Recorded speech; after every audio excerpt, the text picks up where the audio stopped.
Graça e paz, meu amado. O meu desejo é que o amor de Deus se derrame abundantemente sobre a sua vida e a vida da sua família nesse dia. Quero ler com você Lucas 6, verso 12. Diz assim: Naqueles dias, Jesus se retirou para um monte a fim de orar e passou a noite toda orando a Deus. Quando nós olhamos para Jesus, nós percebemos uma pessoa muito ocupada, uma pessoa que vivia cumprindo a vontade de Deus, realizando inúmeros afazeres e todos eles relacionados com o propósito de Deus para a sua vida. Se houve alguém ocupado nesse mundo, foi o Senhor Jesus.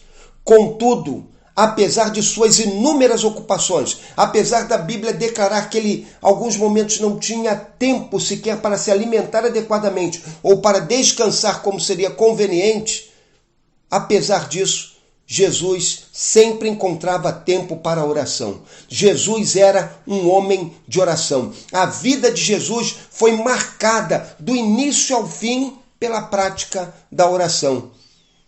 E é precioso que a Bíblia nos revela que ele continua na prática da oração. Mesmo tendo retornado ao Pai, mesmo estando assentado ao lado do Pai e reinando sobre o universo, o Senhor Jesus continua desenvolvendo um ministério de oração. Olha o que nos diz Romanos 8,34. Fala assim: quem os condenará? Cristo Jesus é quem morreu, ou pelo contrário, quem ressuscitou dentre os mortos, o qual está à direita de Deus e também intercede por nós. Veja que coisa maravilhosa. O Senhor Jesus hoje vive para interceder por nós junto a Deus, junto ao trono de Deus. Ele está sentado à destra do trono, intercedendo por nós. E mais, Ele nos dá o grande privilégio de cooperarmos com Ele na obra de intercessão. Olha o que Ele nos fala em João 16, 24. Ele diz assim: até agora nada pedistes em meu nome. Pedi e recebereis, para que a vossa alegria seja completa. Ele nos chama a unir-nos às nossas orações com a oração dele. Por isso que ele nos diz que nós devemos orar em nome dele, em coerência com a vontade dele, no espírito com que ele orava, estando atentos à sua vontade. Somos chamados a unir-nos com ele em oração, em prol desse mundo perdido, desse mundo que está perecendo nas trevas do engano. Ele nos convida a cooperarmos com Ele, com nossas orações, para que o reino de Deus se manifeste em toda a terra, para que o reino de Deus possa crescer, possa produzir fruto e o nome do Senhor seja glorificado. Ele nos desafia a unirmos as nossas orações com Ele, para desta maneira cooperarmos para a vitória do reino de Deus em todos os povos, junto a pessoas de todas as nações. O Senhor Jesus continuamente nos chama à oração e nós devemos cooperar com Ele na prática da oração. Esse chamado Senhor à oração, ele é fruto da ação do Espírito de Deus em nossas vidas. Por isso, quanto mais sensíveis nós somos à voz do Espírito Santo de Deus, mais nós percebemos o chamado do Senhor para que nos dediquemos à oração, à comunhão com Ele e para que estejamos orando por propósitos e objetivos específicos que o Senhor tem em vista. É preciso que eu e você entendamos que o Espírito de Deus nos chama à oração em inúmeros momentos da nossa caminhada. Às vezes esse chamado para a oração acontece no nosso momento devocional, quando estamos lendo a Bíblia, quando estamos estudando um determinado texto bíblico. Às vezes esse chamado à oração acontece em um momento de lazer, quando surpreendentemente vem ao nosso coração, trazido pelo Espírito, o desejo de orarmos por algo ou alguém. Esse desejo de orarmos vem ao nosso coração quando estamos dormindo e algumas vezes somos despertados tendo na nossa mente a visão de alguém ou a compreensão de que devemos orar por alguém ou apenas a lembrança do nome de alguém. Na verdade, sabe o que está acontecendo? São chamados do Senhor para que estejamos em oração, intercedendo.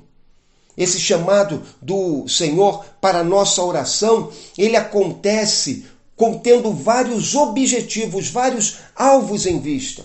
O Senhor algumas vezes nos chama à oração para que com nossas orações estejamos cooperando com o fortalecimento da obra da sua igreja em algum aspecto da sua caminhada. Outras vezes, ele nos desafia a orarmos pela salvação daqueles que estão perdidos. E então nós nos lembramos de pessoas que estão ao nosso redor, que precisam do Evangelho, e nós começamos a clamar junto ao Senhor pela redenção dessas vidas.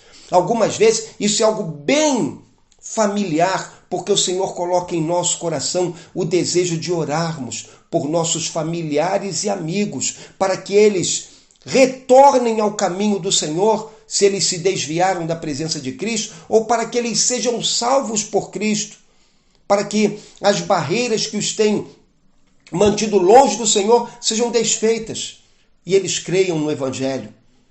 Outros momentos, o Senhor nos lembra, nos desafia a orarmos para que barreiras que impedem o avanço do Evangelho sejam desfeitas. Meu amado, há muitas portas trancadas impedindo o avanço do Evangelho. Muitas portas têm se fechado, impedindo que a causa de Deus prospere. Em algumas nações que são fechadas ao Evangelho em virtude de princípios religiosos e princípios sociais que têm impedido o avanço da causa de Deus. Há muitas tribos indígenas que têm sido blindadas pela sociedade humana, impedindo a ação dos nossos missionários, que podem levar-lhes o Evangelho da salvação. Não queremos destruir a cultura indígena, queremos levar a eles aquele que dá sentido e beleza a toda a cultura, que é o Senhor Jesus. Agora, precisamos orar para que essas barreiras sejam desfeitas. E o Senhor muitas vezes vai nos levantar para essas orações. Muitas das vezes o Senhor vai nos chamar a orar para que missionários sejam protegidos, para que a vida de missionários nos campos sejam preservadas. Algumas vezes ele vai trazer ao nosso coração o nome de determinados missionários. Outras vezes ele vai trazer ao nosso coração o nome de determinados países. Em outros momentos ele vai colocar um peso em nosso coração e nós saberemos que temos de orar por missionários e talvez por determinados países, sem sabermos exatamente porquê, mas o Senhor está nos chamando a cooperarmos com Ele nessa obra de intercessão, nesse clamor pela salvação de vidas.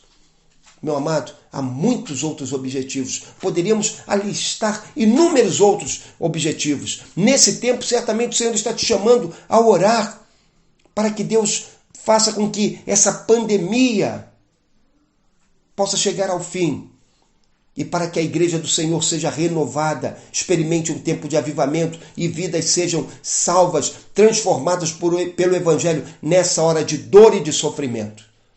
Certamente o Senhor está nos chamando para a oração e eu quero fazer um apelo para você. Nunca rejeite o chamado do Senhor para a oração.